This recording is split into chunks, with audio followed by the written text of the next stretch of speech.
Muy buenas noches y bienvenido a un nuevo programa de debate. Este día jueves 11 de octubre estamos ya y estamos a 3 días de la canonización de Monseñor Romero. Ese va a ser el tema de esta noche y lo voy a tratar con dos personas de muy alto nivel que estoy seguro, digamos, tienen mucho que decir sobre este hecho, que es un hecho importantísimo, la verdad, que a nivel país pocas veces tenemos la posibilidad de tener un hombre universal, y Monseñor Romero hoy día es un hombre universal, y a partir de este domingo mucho más todavía, y todo lo que pasa este domingo en Roma, 2 de la madrugada acá, quizás digamos la lectura de canonización será tipo 3 de la madrugada, 3:30, va a ser importante. En San Salvador van a sonar las campanas de todas las iglesias a esa hora. En otros departamentos, algunos tienen a las 6 de la mañana, depende, digamos, pero que va a haber festejos, van a haber festejos.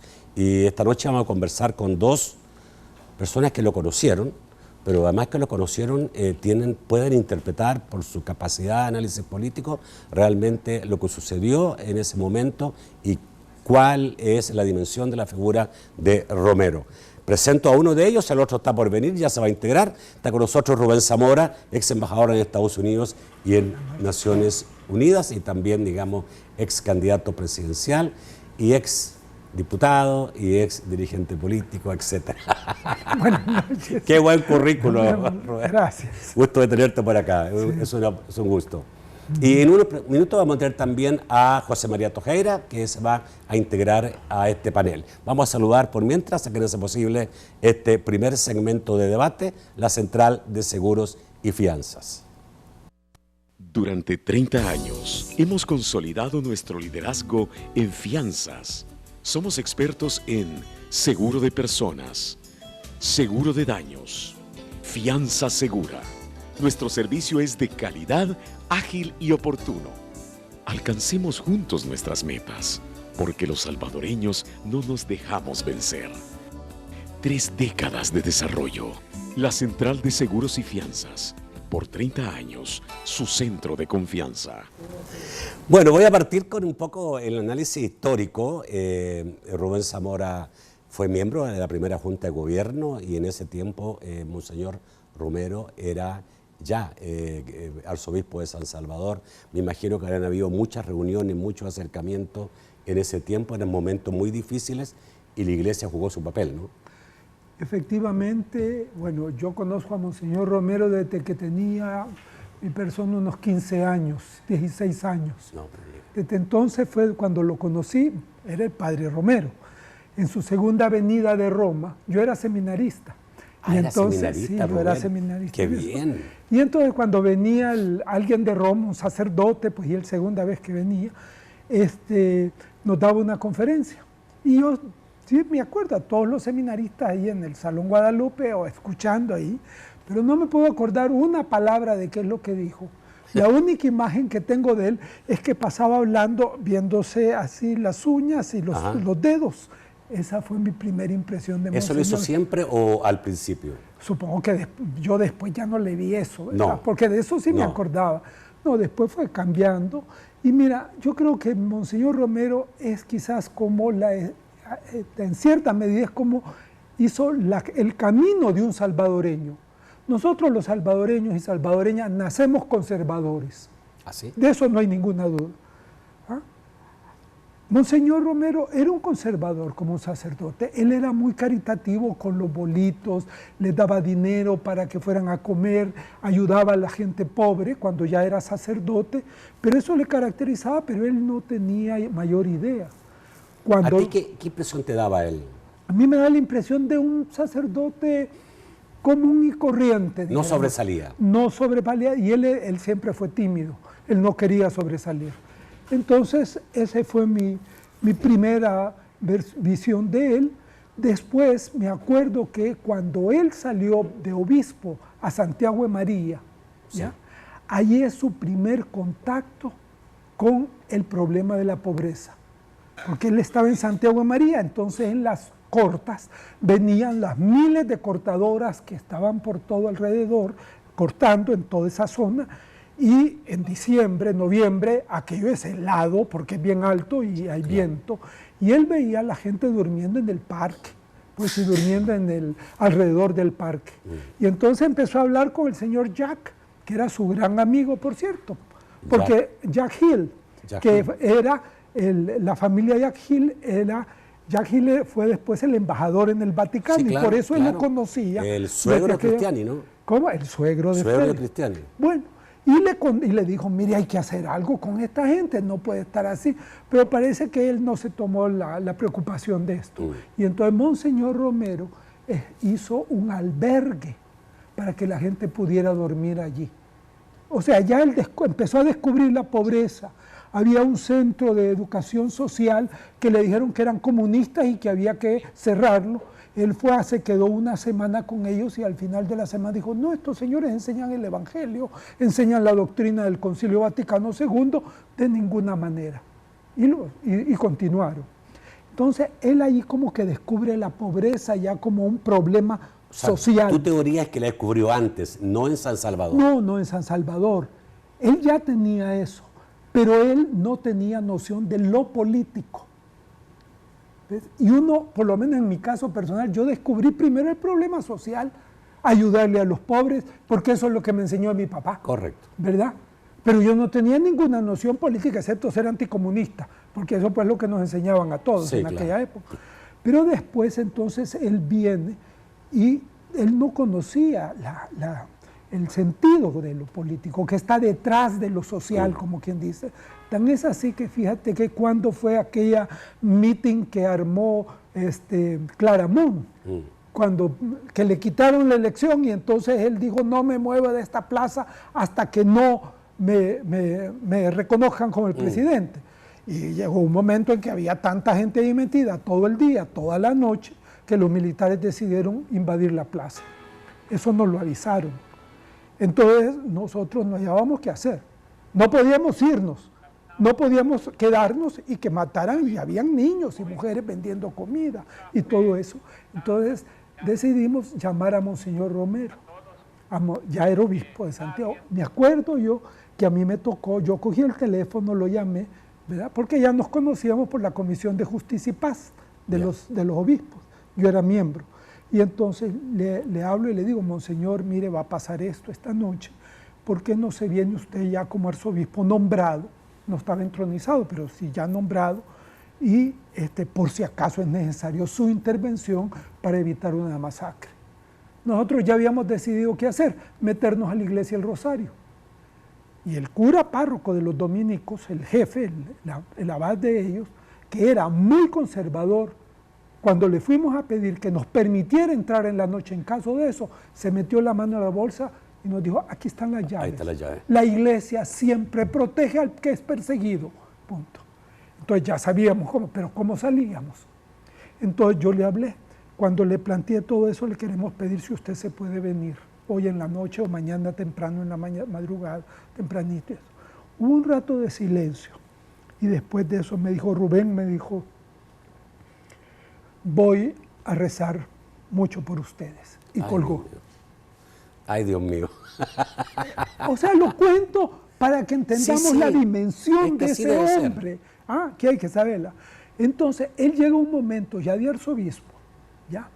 Y para nosotros eso era una barbaridad que ese señor fuera arzobispo. Sí. Estábamos totalmente en contra porque, bueno, nosotros estábamos por el lado de los pobres y de toda esa nueva visión de la iglesia. Y no, él no era eso, no lo consideraba. Pero el arzobispo anterior, Chávez y González... Chávez fue un caso muy raro.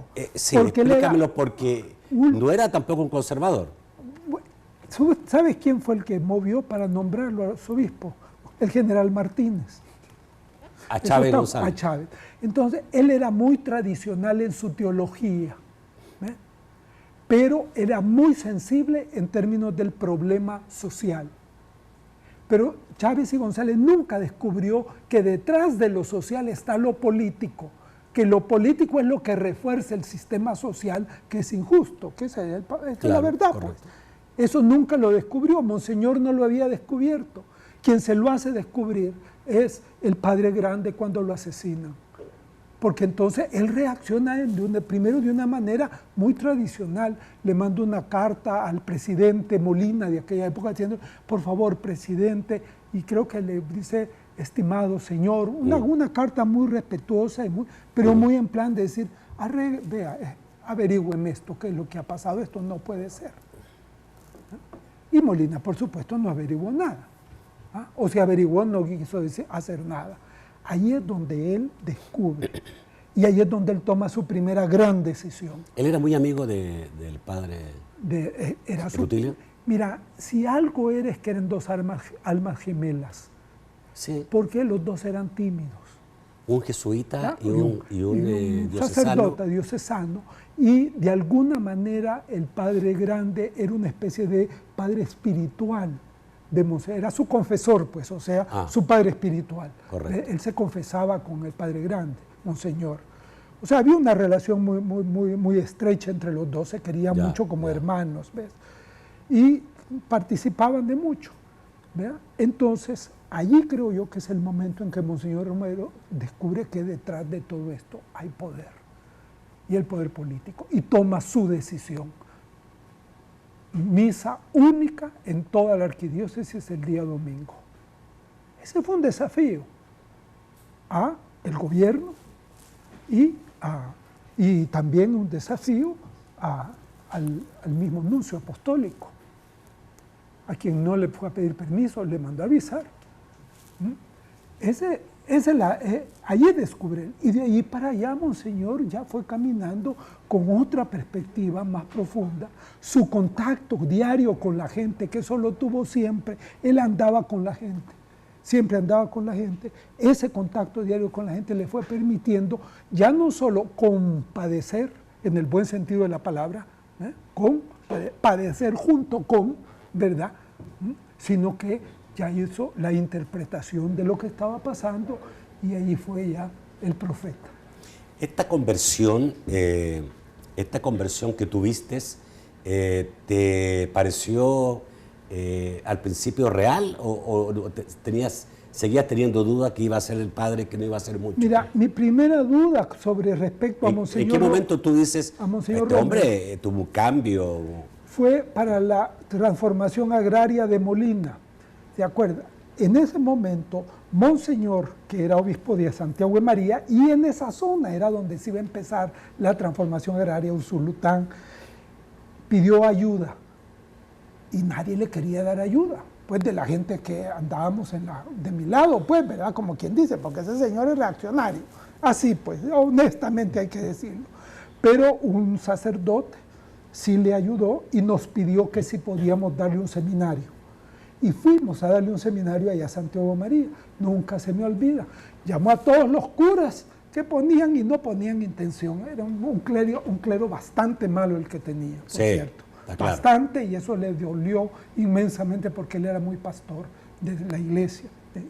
Y él en primera fila, sentado en un aula, ¿verdad?, con un papelito, y míreme, apuntando como que fuera un niño de escuela lo que nosotros decíamos.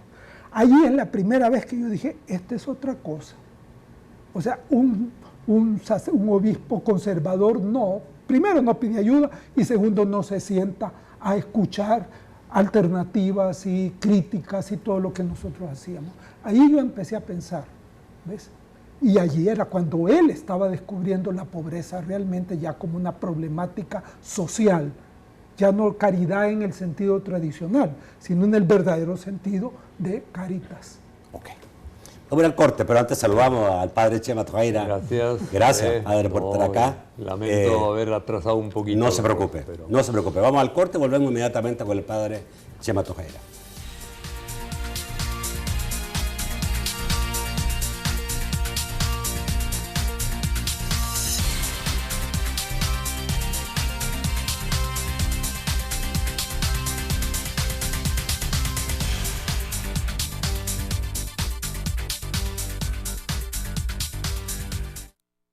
Que si siempre te quiero.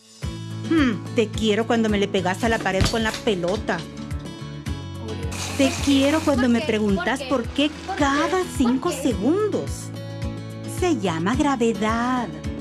Te quiero cuando te veo saludable y descubriendo el mundo. Te quiero cuando te veo crecer. El pollo y el huevo frescos están llenos de beneficios para tu familia. Pollo y huevo, 1000 formas de decir te quiero. Hemos puesto en la mente de miles de turistas el paisaje real de nuestro país y que muchos salvadoreños no conocíamos. Destinos que nos proyectan como un El Salvador fuerte e innovador. Un país que impulsa la sostenibilidad, el respeto por el medio ambiente, la asistencia turística y la inversión estratégica. Ahora somos un país más atractivo que hace una década. Pueblos vivos, todo lo que somos.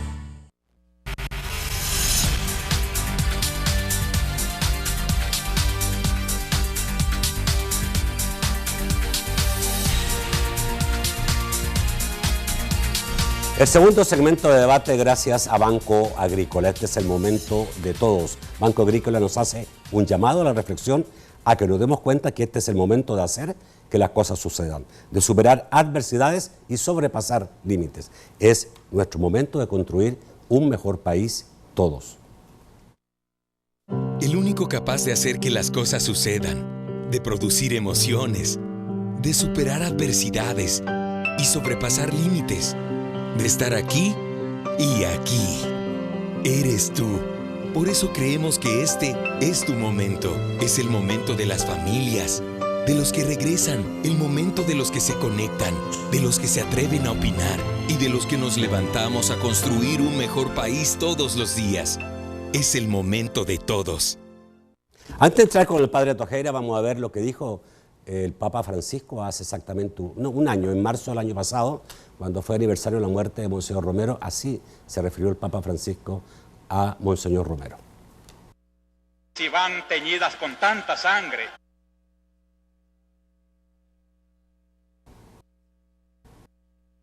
Fue igual.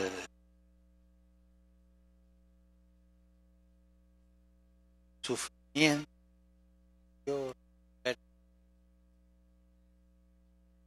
Pero también Dios te dio. Una vez. Bueno, desgraciadamente tenemos un problema de audio, lo vamos a mostrar más adelante. Pero, bueno, tenemos un santo ya este domingo. Es un hecho extraordinario, un hecho positivo para el país, un hecho que alegra a todos los salvadoreños. Y a la Iglesia Universal también, porque algunos dicen, este es el primer santo por los derechos humanos. Así se ha dicho, es un tipo de santidad, la de Monseñor Romero, que tiene unas claras connotaciones políticas, pero en el sentido de una política del bien común, ¿verdad? Una política en la línea de la doctrina social de la Iglesia. Oh, ya. Adelante. Entonces, realmente es un santo novedoso y ejemplar, ¿verdad? Es decir, mira, en el 2003, y yo creo que inspirado en la figura de Monseñor Romero, hay una carta poco conocida de Juan Pablo II, pero es una carta dedicada a los obispos, que les dice que en la situación contemporánea de tanto conflicto como el que existe en el mundo actualmente, el obispo tiene que ser profeta de justicia, defensor de los derechos humanos, padre de los pobres y voz de los que no tienen voz para defender sus derechos. Bueno, son 4 notas que yo creo que reflejan muy bien a lo que fue Monseñor Romero, ¿verdad? Y es un tipo de santidad nueva, porque en la Iglesia tradicionalmente, especialmente a partir del reconocimiento de la Iglesia como parte del Estado en tiempo de Constantino, la santidad se contemplaba pues como una relación con Dios y una caridad con el prójimo, pero se suponía que el Estado, digamos, de aquellos entonces, pues era cristiano formal y oficialmente, y que por tanto las cosas funcionaban bien, ¿verdad? Es a la Iglesia lo que le tocaba era poner la caridad y poner la relación con Dios.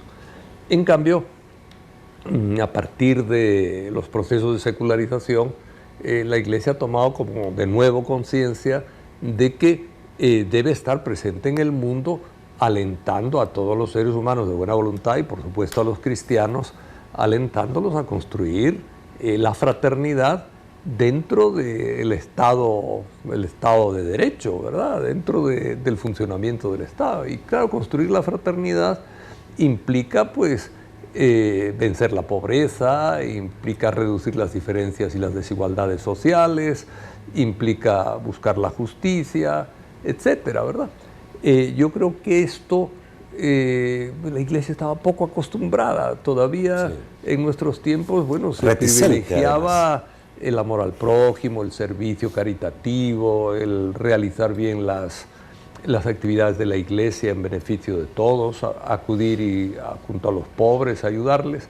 Pero esta parte de enfrentar el conflicto como profeta de justicia, que dice el Papa, eso entraba dentro de las dudas. Incluso en América Latina ha habido obispos muy en esa línea, antes de Romero, digamos, Helder Cámara, por ejemplo. Cámara en Brasil. En Brasil. Sí. Hay un chileno también, bueno, Angelelli en Chile. Gutiérrez en Perú. Ajá.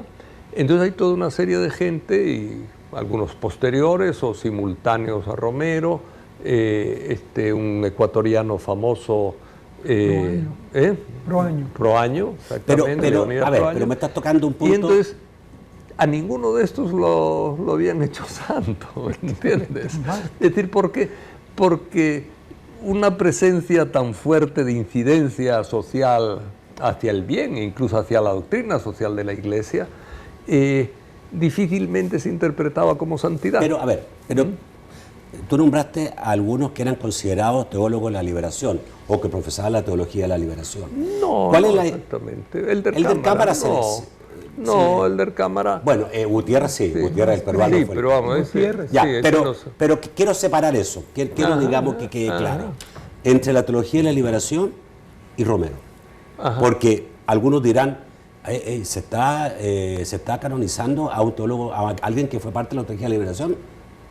Bueno, es decir, tampoco sería difícil que un día se canonizara a alguien que era teólogo de la liberación. Yo creo que, por ejemplo, Gustavo Gutiérrez, por poner un ejemplo, es una persona, es decir, con unos méritos personales de santidad, de cercanía a los pobres, de sufrimiento, a veces incluso de persecuciones intraeclesiales, que es un ejemplo de santidad personal también, ¿verdad? Es decir, que a mí no me extrañaría que pudiera hacerlo. Además, ahora es dominico y va a tener el respaldo de los dominicos probablemente, ¿verdad? Es como antiguamente a Bartolomé de las Casas nadie pensó en canonizarlo en su momento, ¿verdad? Ahora los dominicos sí están tratando de recuperar su figura. Es decir, Bartolomé de las Casas, por supuesto, no era teólogo de la liberación, pero hablaba con un vocabulario muy parecido a los teólogos de la liberación a la hora de defender a los indios, ¿verdad? Entonces, bueno, pero en ese sentido, no veo yo que fuera extraordinario eso. Pero Monseñor Romero era un hombre de una teología más bien conservadora, pero es decir, que a partir de su teología y de pues, la necesaria defensa de la vida, ¿verdad? Que eso para cualquier cristiano, sea de derecha o de izquierda, es obligatorio defender la vida, ¿verdad? Pues a partir de ahí es que el hombre se lanza a defender los derechos de la gente más perseguida. Y es entonces también que entabla un poco más de relación con algunos teólogos de la liberación. No es que él lo fuera, es decir, había teólogos de la liberación que luchaban por la justicia, había algunos teólogos de la liberación que podían pasarse en algún tipo de expresiones. Que estaban muy atentos incluso a lo que hacía Romero en El Salvador.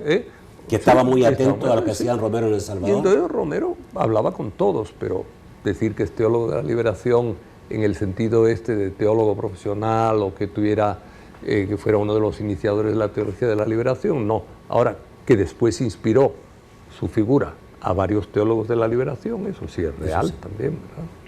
Ok. ¿Es para ti un santo especial? Sí, yo creo. Porque el santoral es grande y es largo, y seguramente todos tienen méritos, pero en el mundo de hoy día se va a hacer, y bueno, y lo voy a juntar además porque se va a canonizar junto con Pablo VI, que es otro hombre excepcional en la Iglesia y para el mundo. No, mira, yo sí creo que hay una cosa que es excepcional en el caso de Monseñor Romero. Yo coincido con el padre Trogeria. Su teología era la teología un poco de mi época, creo, cuerpo místico de Cristo y todo esto. Si no estaba allí, es que él era profeta. Y es que para mí ese es el punto que hace la diferencia. Y un profeta que, como muchos de los profetas, mártir, porque los profetas los matan, ¿ya? O sea, en ese sentido estaba totalmente entrocado en el pensamiento bíblico de las religiones más importantes, el cristianismo, en que el profeta juega un papel importante, la religión de los israelitas, ¿ya? El judaísmo, el islamismo, por ejemplo, allí los profetas juegan un papel muy importante. Y Romero es un profeta moderno, pero tiene las 5 características básicas de un profeta. ¿Cuáles son? Aparece en un momento de crisis. Según la Biblia, Dios manda a los profetas cuando hay crisis en su pueblo. Vaya que no había crisis en aquel momento. Claro. Y vaya que no hay crisis ahora, al momento en que lo elevan como nuestro santo en América. Imagínate eso. Sí. Segundo, el profeta sale del pueblo. Los profetas no vienen de las capas medias ni de las capas altas de la sociedad. Salen del pueblo, como él, que era de una familia muy de pueblo, ¿verdad? Tercero, el profeta es un profeta que es llamado por Dios, lo estoy diciendo en el sentido religioso. O sea, hay un momento de conversión. Pablo, cuando lo bota del caballo y empieza a descubrir la nueva religión, y todo es un caso. En el Antiguo Testamento nos encontramos que Dios le hablaba, y les decía, quiero que vayas a decirle tales y tales cosas a los reyes, ¿verdad? Y a veces los profetas se les salían corriendo porque no querían, ya sabían lo que le iba a pasar. Bueno, Romero tiene su momento, que es el asesinato de Monseñor del Padre Grande. Creo que ahí es donde él adquiere su su inspiración profética. El profeta está adentro del pueblo, esa es la otra cosa, no está en otras partes. Los profetas del Antiguo Testamento andaban en la calle hablando con la gente. No eran de palacio ni nada. No eran de palacio, nada. Y finalmente, el profeta está para levantar la conciencia del pueblo. Y Romero eso es lo que hizo, para darnos conciencia de nuestra realidad y de la esperanza de una salida. Porque Romero, siempre que planteaba lo mal que estaba la situación, acuérdense sus homilías, ¿verdad?, que decía lo que ha pasado esta semana, y aquello era un rosario de barbaridades que se cometían contra el pueblo, ¿verdad?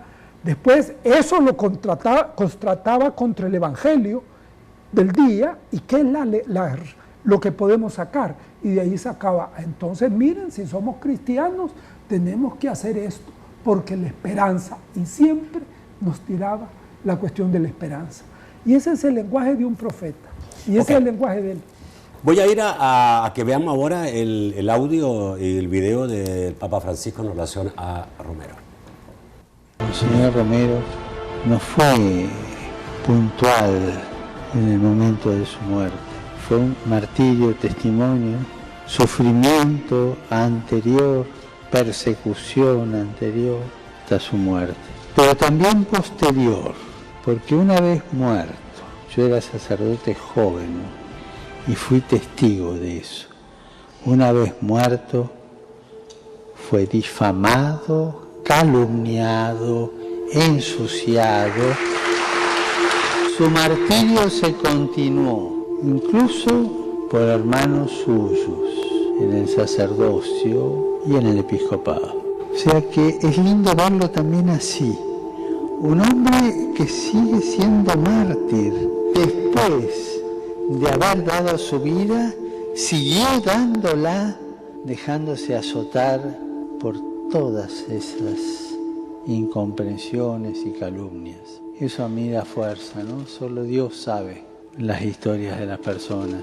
Y cuántas veces a personas que ya han dado su vida o que han muerto, se las sigue lapidando con la piedra más dura. Bueno, tremendas palabras. Sí. Tremendas palabras. Vamos a ver un corte y vamos a volver a analizar estas palabras del Papa Francisco.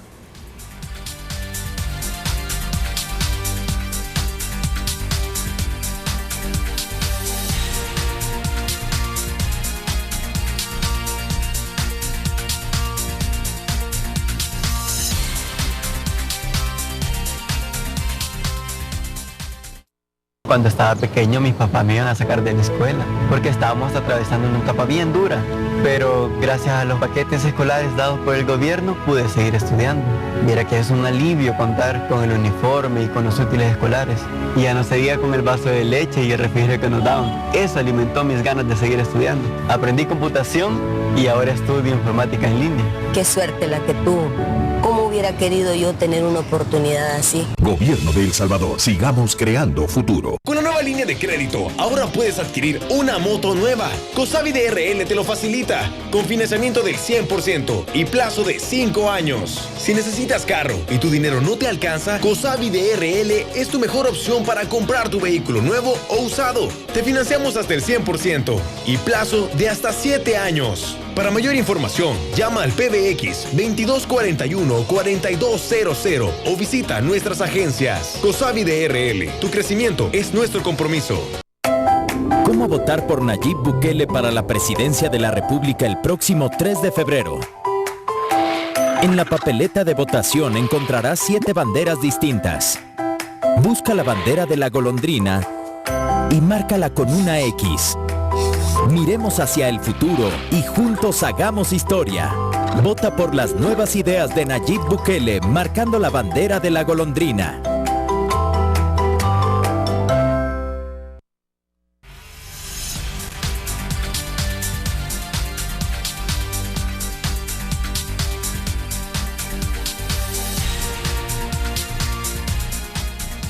El tercer segmento de debate gracias a Sistema Fedecrédito. Utiliza los canales electrónicos del Sistema Fedecrédito y disfruta de tu tiempo hasta donde quieras. Cada minuto del día es importante para aprovecharlo, pero si las horas no te alcanzan, utiliza nuestros canales electrónicos para realizar tus operaciones financieras de forma inmediata. En las cajas de crédito y los bancos de los trabajadores del Sistema Fedecrédito te ofrecemos Fedemóvil, Fedebanking y Federed 365 para que disfrutes cómodamente tu tiempo hasta donde quieras. Sistema Fedecrédito, queremos darte una mano. Bueno, ¿qué te parece la palabra del Papa? Bueno, yo creo que tremendamente cierta, ¿no? Sí, es una palabra totalmente cierta y además una cosa bonita, es decir, porque este es un Papa que no tiene inconveniente en descubrir los problemas internos de la propia Iglesia que a veces se dan, ¿verdad? Claro. Y que a veces son tremendamente duros y difíciles para la gente. Y en el caso de Monseñor Romero, pues bueno, aquí era evidente porque incluso por radio había algunos obispos que lo criticaban, ¿verdad? Sí. Y que después siguieron. A mí me contaba este obispo, muy buena gente, él, además muy amigo de Romero, Monseñor Cabrera, que está jubilado ya.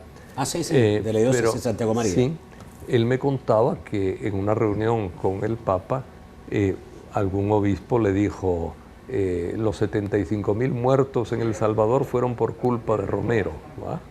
Y papá dijo, cálmese, monseñor, le frenó un poco al obispo ese, es decir, pero bueno, es decir, había gente que hablaba de esa manera, ¿verdad? Es decir, un poco triste, pero sí son cosas que pasan y que atestiguan también la santidad de Romero, en el sentido que tanto en vida, bueno, después, pero en vida soportó ese tipo de calumnias, insultos, de alguna manera, sospechas infundadas, y posteriormente, bueno, pues yo creo que su figura sufrió toda una serie de ataques, pero se fue imponiendo por la propia calidad de la figura de él. Mira, cuando Monseñor Rivera inició el proceso de beatificación, en 1990, todavía en tiempo de la guerra, yo estuve en la catedral allí, celebrando, ¿verdad?, con el obispo. No estaban todos los obispos de la Conferencia Episcopal Salvadoreña, tampoco estaba todo el clero, y tampoco había mucha... la catedral estaba llena, pero no atestada, ¿verdad?, no atestada. En cambio, 25 años después, exactos, ¿verdad?, en el 2015, que fue la fecha de la beatificación, pues bueno, ahí había 200, 300 mil personas. Padre, ¿Usted cree en ese cambio? ¿Cree que la sociedad salvadoreña, cree que el resto de la iglesia, los que no estaban dudosos hoy día, están totalmente, digamos, creyentes de que Romero es un santo y que hay que rendirle honor y todo? ¿Y cree que la sociedad salvadoreña ha cambiado en ese aspecto y que queda muy poquito, que a lo mejor no, pero la mayoría sí? Con respecto a aquellas fechas, a 1990, por no poner 1980, ¿va? Sí. Pero con respecto a 1990, el cambio, yo hablo del tiempo que yo llevo en El Salvador, desde el 85, el cambio es notable, eso sí es muy... Y yo creo que hay mucha gente, incluso gente de derechas, es decir, porque a mí me tienen un poco tachado de izquierda, pero conozco bastante gente de derechas, ¿va? Es decir, hay gente de derechas que realmente lo dice y lo dice convencida, no realmente es un santo, sí. Es decir, ¿Y va a influenciar positivamente en la iglesia y en el país? Hombre, yo creo que sí, digo, porque es una figura que despierta inmediatamente la necesidad de cambios sociales, ¿verdad?, dentro del país. Yo creo que en el país se han avanzado en los derechos políticos y civiles, pero en los derechos económicos y sociales hay todavía unas carencias muy fuertes.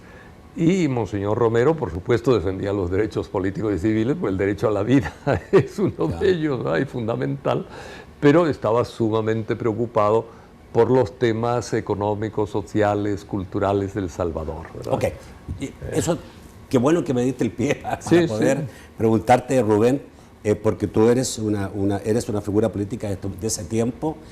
Yo me leí el diario de vida de Monseñor Romero, y ahí uno puede darse cuenta, digamos, con la naturalidad que él cuenta todo lo que hace, cómo buscaba afanosamente soluciones, ¿no? Sí. Ahí te habla, hoy me reuní con tal, me acompañaron tales amigos y fuimos a visitar al ministro, al otro ministro, y todos los días, digamos, él estaba permanentemente trabajando en buscar una conciliación o acuerdo, ¿no? Sí, mira, yo creo que esto hay que recordarlo. En aquel momento, cuando vino la cuestión de la crisis de la primera junta, cuando los militares, uno de ellos se paró y nos dijo, ustedes están aquí porque nosotros los hemos puesto y los podemos echar. A todo el gabinete. Sí, sí. Y allí generó una especie de quiebre en que el gabinete se retiró, una especie de huelga, y empezamos a discutir qué hacer, si nos vamos, nos quedamos, qué hacemos. En ese momento tan crítico, yo me recuerdo que la última posibilidad de instancia de poder juntar a los militares con los ministros rebeldes, que éramos nosotros, lo hizo Monseñor Romero en el seminario, pues, de San José de la Montaña, o sea, que era el Palacio Arzobispal, ¿ya? Allí nos llevó a una reunión, ¿verdad? Yo me recuerdo, yo era un poco el que hacía la mesa de los ministros, ¿verdad? La ministra de la presidencia. Y entonces me habló y me dijo, mire Rubén, ¿usted cree que es posible esto y esto? Pues mire, Monseñor, yo lo voy a consultar con la gente, pero por lo menos sepa que yo lo voy a apoyar en esto, porque creo que hay que hacer el último esfuerzo. Nos fuimos allá y desgraciadamente la reunión salió pésima, porque empezó un dimes y diretes con los militares, que en vez de reducir la tensión, la quebró. Él hizo esa última, y la última vez que yo platiqué con él fue un día antes de salir fuera del país ya, exiliado, que fui en la noche a decirle que salíamos del Partido Demócrata Cristiano, que renunciábamos, que ya no y que nos íbamos. Y yo me acuerdo que pasamos como 20 minutos en que él trató de decirme, Rubén, si ustedes se van, ¿qué esperanza queda? Esto viene la guerra y tenemos que evitar la guerra, pero así, con un gran sentimiento, hasta que me acuerdo que yo le dije un momento, pero es que mire, Monseñor, este es un problema ya de conciencia para mí. ¿Cómo puedo estar participando en un gobierno que está matando a la gente de la manera tan brutal como lo estaba haciendo en aquellos momentos, principios de los 80?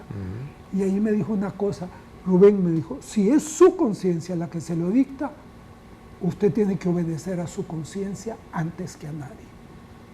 Y nos despedimos. Yo me fui, a los pocos días lo asesinaron. Eso era Monseñor. Él trató Y por eso creo yo que la única figura en nuestra historia ¿Tú pensaste, moderna, Rubén, que íbamos a llegar a eso en El Salvador? Mira, ¿Asesinar al arzobispo? No, asesinar al arzobispo no, pero que íbamos a llegar a la guerra sí. A la guerra sí, pero sí, llegar ya se ve, a ese aquello límite. ya era bastante ¿Qué evidente. produjo el asesinato de Romero en ese proceso político que se estaba viviendo? Mira, lo que pasó allí fue que creo yo que la inmensidad del crimen como que nos dejó como alelados. ¿Cómo es posible? Porque además venía todo el cariño que ya le habíamos agarrado al arzobispo, pues, por todo lo que él hacía por la gente, ¿verdad? Entonces, yo me acuerdo que a mí me hablaron por teléfono, yo estaba allá fuera del país y me dijeron, han matado hoy, acaban de matar a Monseñor Romero. Y nos quedamos callados los dos, el que me lo dijo y yo, porque no dimensionamos lo que eso significaba. Con el tiempo fuimos dimensionando, ¿verdad? Que eso significaba, creo yo, eso y el asesinato de los padres jesuitas. Son los dos grandes puntos en los que se deslegitimó el sistema militarista de El Salvador. Creo yo, son fundamentales en nuestra historia, los dos. ¿Tú no estabas en El Salvador cuando fue el asesinato? No. ¿Estaba en Centroamérica o estaba en Honduras? En Honduras. ¿Estabas en Honduras? Sí, sí. ¿Motivó eso tu venida posterior a El Salvador? No, la verdad que yo vine a El Salvador porque me mandaron. Porque, pues sí, honestamente, estaba muy contento en Honduras, ¿verdad? Ahora estoy muy contento en El Salvador, ¿verdad? Una cosa no quita la otra. ¿Quién le produjo a usted el asesinato de Romero? Bueno, fue impactante, fue impactante porque, bueno, primero no es nada normal, ¿verdad? Segundo, yo tenía la experiencia en Honduras y suponía, sabía que era igual en toda Centroamérica, que la figura del arzobispo de la capital era una figura casi sagrada, es decir, todavía los periodistas hoy a veces le dicen al arzobispo el jefe de la iglesia de tal lugar, ¿verdad? Es decir, los obispos son autónomos en cada diócesis, es decir, no es el jefe, pero tiene una representación social y una representación religiosa muy fuerte, siempre el arzobispo de la capital. Y entonces, bueno, una cosa tan inesperada que uno se queda un poco alucinado. ¿No le ha pasado, por lo menos en el último siglo? No había matar a un arzobispo. Y además el arzobispo de la capital, eso no lo recuerdo yo en ninguna parte, ¿verdad?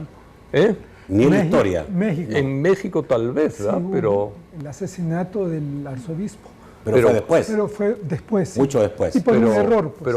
No. Pero por un error. Este era el de Guadalajara. Sí, no fue el de la capital. Sí. Era el de Guadalajara. Sí. Pero fue una balacera ahí. El Cardenal Posadas se llama. Cardenal. Que no era aparentemente un asesinato dirigido a él. Fue.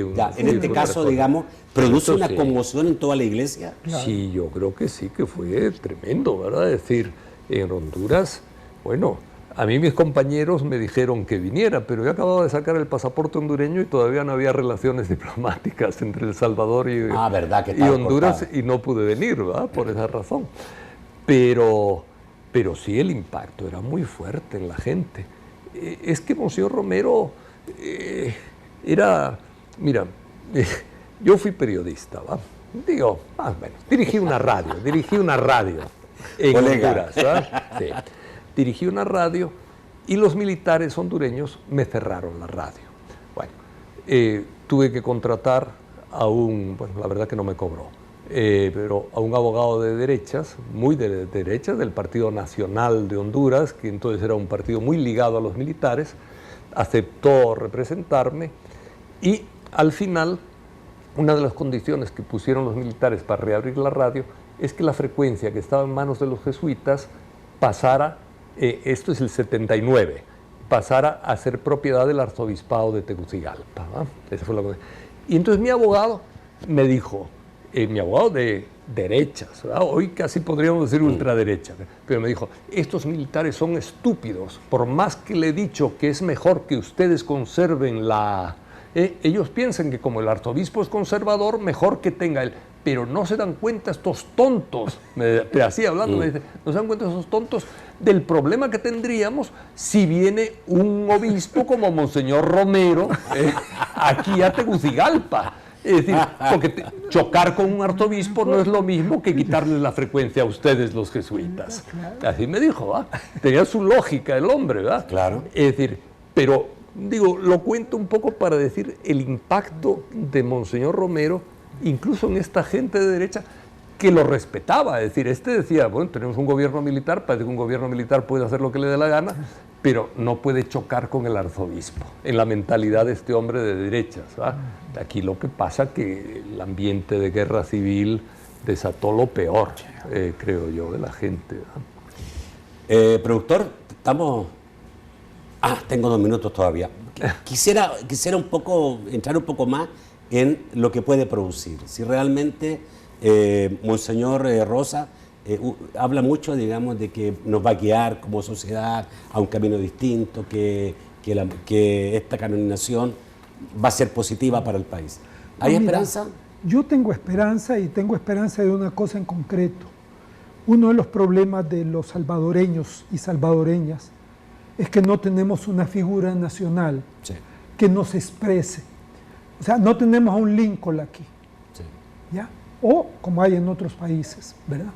Y viendo toda nuestra historia moderna, creo que Monseñor Romero es el único que podría cumplir ese papel, ¿ya? Me dicen, ¿y cómo va a ser posible si no lo mandaron a matar los de la derecha? Pues sí, pero Lincoln fue el presidente que le dio la guerra al sur y aplastó al sur en la guerra, y ahora es reconocido en la figura nacional. Entonces yo siento que para formar una nacionalidad salvadoreña con una orientación, la figura de Monseñor Romero, y hoy que es un santo, y su santidad nos permite reconciliarnos con la figura de Romero, y eso está empezando a pasar ya. ¿Cuándo sería posible en este país que el candidato de Arena pudiera decir que va a seguir el pensamiento de Monseñor Romero, que lo guíe en su presidencia si es que gana? Bueno, el de ahora lo dijo ya. Antes teníamos a cada rato en los periódicos, sobre todo, y en los medios, gente que hablaba barbaridades de Monseñor Romero, que era un comunista, asesino y un montón de cosas. Ahora callan, no es que han desaparecido, callan en público ya. O sea, esto está cambiando. Entonces depende mucho de nosotros que entendamos que la posibilidad de que Monseñor Romero sea la expresión de los salvadoreños, en que nos encontremos en Monseñor Romero. Como él dijo, si me matan, resucitaré en el pueblo. Que tiene mucho pensamiento. Si uno realmente agarra sus escritos, encuentra mucho, es muy rico. Muchísimo. Y hay quien lo conociendo y se puede ir conociendo de a poco por lo menos, pero sí tratar de conocer su pensamiento, un buen pensamiento. Vamos al corte, volvemos rápidamente y volvemos después del corte con sus preguntas y comentarios.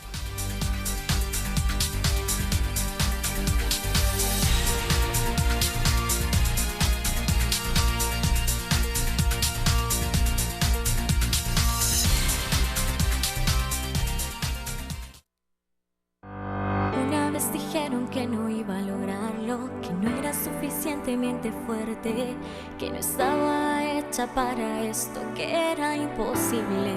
Pero solo quienes se atreven crean cosas extraordinarias para marcar la diferencia. Estamos hechas para crear, para tener valor de decir lo que pensamos, aún en contra de los prejuicios. Defendemos todo. Aunque esto no sea fácil, soñar siempre es tan grande, no debemos rendirnos nunca, esta meta voy a conquistar. Enseñemos al mundo que con educación no tenemos límites. Este año vencen más de 1.7 millones de DUIs. ¿Tu DUI venció? ¡Renuévalo ya! Tu DUI vigente es el único documento que te permite votar, cambiar cheques, tramitar remesas, hacer valer tus derechos y muchos beneficios más. Evita aglomeraciones y haz tu cita en línea en www.dui-sb.com o llamando al 2555-1900. DUI Centro, identificando El Salvador, Mühlbauer y Registro Nacional de las Personas Naturales. Durante 30 años hemos consolidado nuestro liderazgo en fianzas. Somos expertos en seguro de personas, seguro de daños, Fianza Segura. Nuestro servicio es de calidad, ágil y oportuno. Alcancemos juntos nuestras metas, porque los salvadoreños no nos dejamos vencer. 3 décadas de desarrollo. La Central de Seguros y Fianzas. Por 30 años, su centro de confianza.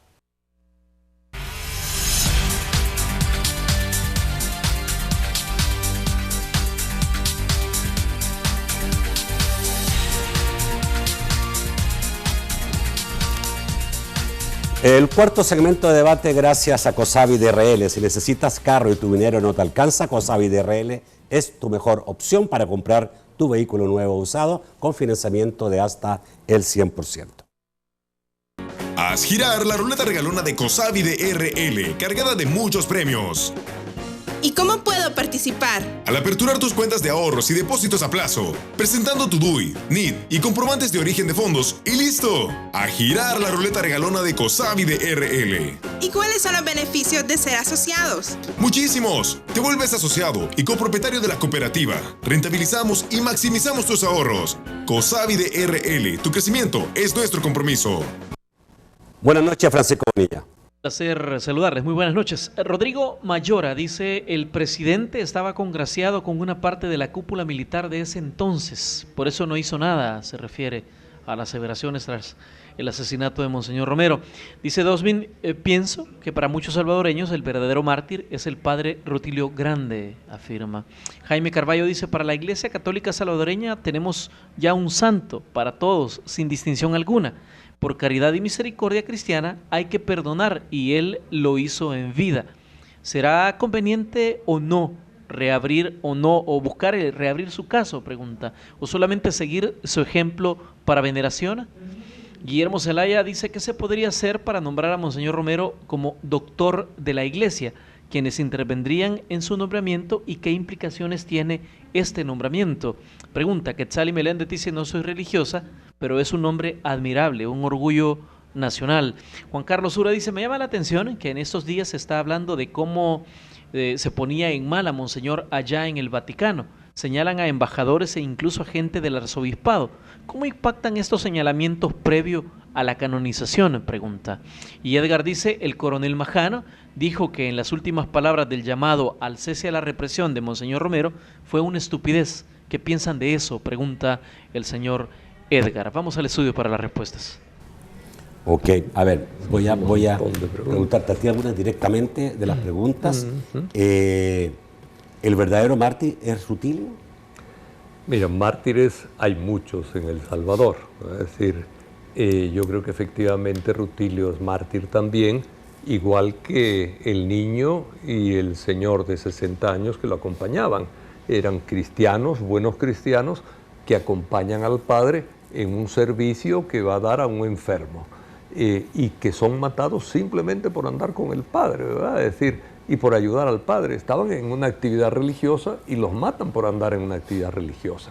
Esos son mártires. Pero no significa que Romero no sea mártir. Claro, claro. No, yo creo que evidentemente Monseñor Romero no solo es mártir, sino para mí es el símbolo principal de todos los mártires del Salvador, que yo pienso que son muchos además, ¿verdad? ¿Hay que perdonar y no reabrir el caso? Vamos a ver, ese es uno de los temas más interesantes, creo yo. Pero yo lo que pienso es que todo Estado democrático, vamos a partir de ahí, todo Estado democrático debe reconocer la verdad. Y la única manera que tiene el Estado de reconocer la verdad es a través del sistema judicial. La verdad de un crimen, ¿verdad? Sí. ¿Cómo se reconoce? Pues sí, a través del sistema judicial. Hay 3 poderes, pero el Ejecutivo no es el encargado de decir fulano mató a no sé quién, sino que es el judicial, y mientras el judicial no lo dice, no hay un reconocimiento pleno estatal. Y yo creo que un Estado democrático de derecho, cuando hay magnicidios, debe llegar a la verdad. La verdad se llega a través del sistema judicial. Y yo creo que los cristianos debemos apoyar el Estado de Derecho, ¿verdad? Es decir, un Estado que no funciona adecuadamente, que no busque la verdad frente al crimen, que proteja formas de impunidad, es un Estado que no tiene, vamos a hablar de esa manera, que no cumple con los parámetros de la doctrina social de la Iglesia. Y entonces dice, bueno, el cristiano debe buscar eso. Otra cosa es que la verdad sea motivo de odio. Eso no. Es decir, la verdad es que un hecho sea cierto no quiere decir que uno no tenga que odiar. Más bien lo que nos pide el Evangelio es rezar por nuestros perseguidores, ¿verdad? Es decir, bueno. Y la última pregunta para ti es eso de doctor de la iglesia. Doctor de la iglesia. No lo entendí. Es que hay algunos santos, especialmente a partir del reconocimiento de la iglesia, empieza a darse en tiempo de Constantino. Hay algunos santos que escribieron mucha reflexión sobre la fe cristiana, etcétera, y se les empezó a llamar doctores de la iglesia, ¿verdad? Entonces, hay muchos. Los dominicos tienen varios doctores de la iglesia, los jesuitas tenemos a 2 doctores de la iglesia, otras congregaciones lo mismo, hay algunos que eran obispos y son doctores de la iglesia, por su producción de reflexión cristiana, ¿verdad? Y realmente yo creo que Monseñor Romero tiene la capacidad de ser nominado como doctor de la iglesia. Pero tenemos que esperar eso. Tendríamos que esperarlo, no necesariamente. Mire, generalmente la iglesia hace un análisis muy largo de los escritos, consulta teólogos, hay todo un proceso largo. Porque la iglesia en todos los procesos trata de tener la plena convicción de lo que está haciendo es coherente con el Evangelio. Pero yo creo que, no sé si estoy equivocado, Romero es más un hombre de acción, más que un hombre que se dedicó a escribir.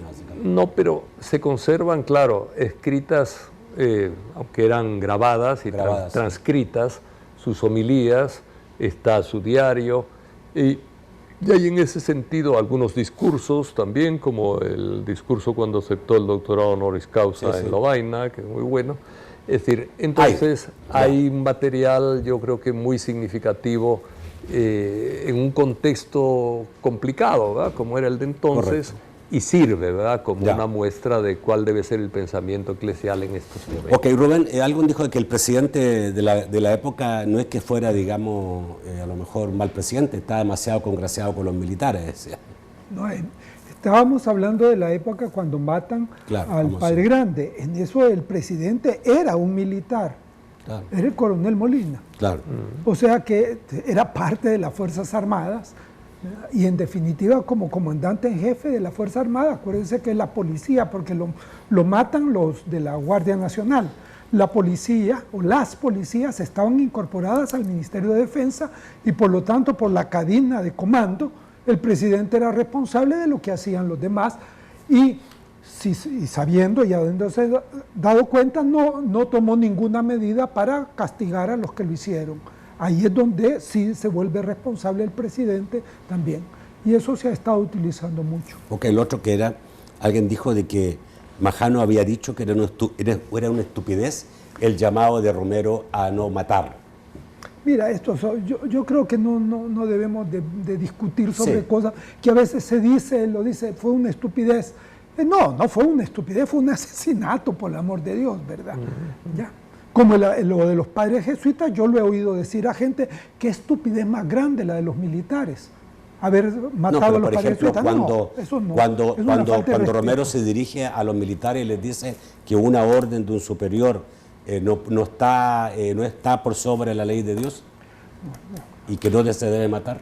Pues sí, no. Si ahí prácticamente Monseñor Romero llamó a la rebelión, en términos políticos. Pero tenía que hacerlo porque tenía que enseñar lo que es la doctrina de la Iglesia, y esa es la doctrina de la Iglesia, que una orden que va contra la ley de Dios no se debe de cumplir nunca. Esa es la doctrina de nuestra Iglesia católica. E incluso contra la legislación militar, que es de que una orden ilegal no debe cumplirse. No debe cumplirse. Eso está en la normativa militar. No sé si militar. estaba en ese tiempo estaba en aquel entonces. Estaba en ese tiempo. Ya en ese tiempo. Es contra el Código Penal, contra el Código Militar, contra la religión, contra el sentido común y contra la ética de cualquier ser humano, lo que se hizo. O sea que ahí no hay vuelta de hoja. Bueno. Muy agradecido que hayan venido esta noche y que hayamos tenido oportunidad de hablar de Romero a esta altura, porque he estado, gracias a Dios, con ustedes, que son excelentes personas que pueden instruirnos y decirnos qué pasaba y cómo se interpreta lo que ocurrió. Contentos, tenemos que estar contentos, ¿no? Sí. El domingo va a ser un lindo día. ¿Cómo va a ser su día el domingo? Pues mira, ¿Misa? yo voy a empezar en la noche, ¿verdad? Sí. Porque ¿Ah, sí? tenemos ¿El una misa... sábado o el domingo? El sábado. El sábado en sí. la noche en la catedral. Tenemos ¿no? una misa en la catedral, El sábado en la noche. en la parte de fuera. Por fuera. Y a mí me toca estar en bueno, esa misa ahí vamos a ir. predicando. Tú vas a predicar. Sí, Porque sí, yo sí. había pensado en ir, pero alguien me ha dicho, pero ¿y cómo si eso van a ser miles y miles y miles de gente? Sí, no sé cuánta Yo gente aguanto llegará, hasta pero sí. 5,000. ¿Eh? Hasta 5,000 aguanto de ahí para allá. O sea que no vas al estadio. Pero eso es que no, cuando me dijeron que por qué no iba a la beatificación, no, ahí hay mucha gente. Bueno, entonces misa el sábado en la noche, Sí, el sí. domingo, las campanas van a sonar Las campanas van a sonar en a las el 3:30 supongo aproximadamente. yo, 3:30. Cuando diga. Y después, pues. Y el domingo la misa son la todas misa son dedicadas. ya la misa normal. Ya, sí, sí. y todas dedicadas a Romero. ¿Eh? Sí, la de ese momento es la misa propia dedicada a Romero, con las lecturas propias de Romero, la del sábado. La del sábado. La del domingo ya es la misa del domingo con las lecturas propias del domingo. Bueno, muchísimas gracias nuevamente a ambos. A usted, amigo televidente, le agradezco la sintonía. Los espero mañana a las 8 de la noche. Mañana vamos a hablar con sacerdotes jóvenes. Jovencísimos, jóvenes. Porque la idea es conocer de parte de ellos, de boca de ellos, cómo ellos han sido influenciados, qué les parece todo lo que está pasando en relación a Romero. Que pasen muy buenas noches.